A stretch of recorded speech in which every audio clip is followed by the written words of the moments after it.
तो बात कर रहे थे कि जब तक इमरान खान ने आना तब तक मुल्क के तमाम अदारे बेच दिए जाएंगे इन शेखों को, और जो जो कंपनी खरीदेगी, इन खरीदने वाली कंपनियां भी इन्हीं ही की होंगी। पीछे जो पाकिस्तान की पार्लियामेंट में बैठे हुए सियासतदान हैं, जो अशराफिया है पाकिस्तान की, और जो बड़े बड़े जर्नल्स और जज हैं, ये सब कंपनियां भी इन्हीं की होंगी।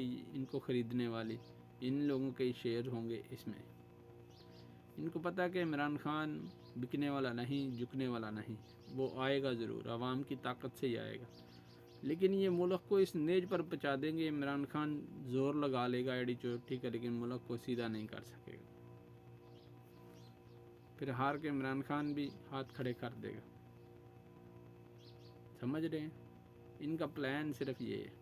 इसलिए मुल्क को धड़ाधड़ सेल आउट करते जा रहे हैं, धड़ाधड़ जो है ना अदारे बेचते जा रहे हैं। क्यों बेचा अदारा?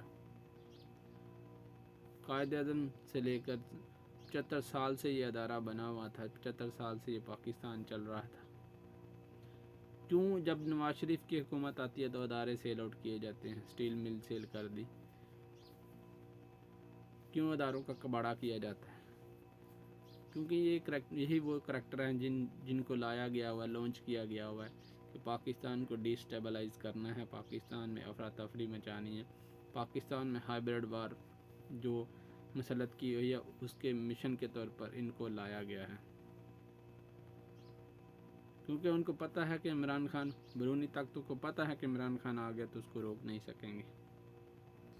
और इमरान खान के आने के साथ ही बहुत बड़े बड़े जो कंट्री हैं वो ऑफ़र्स लेकर बैठे हुए हैं इमरान खान के लिए कि हम तुम्हें सपोर्ट करेंगे, तुम सिर्फ हुकूमत में आओ। और इस दफ़ा इमरान खान का हुकूमत में आना इनकी भी मौत साबित होगा, सारी ज़िंदगी के लिए मौत साबित होगा इन सियासतदान, लुटेरों और जागीरदारों के लिए जो मुल्क को नोच के खाना चाहते हैं। तो इससे पहले ये माल इकट्ठा करके निकलना चाहते हैं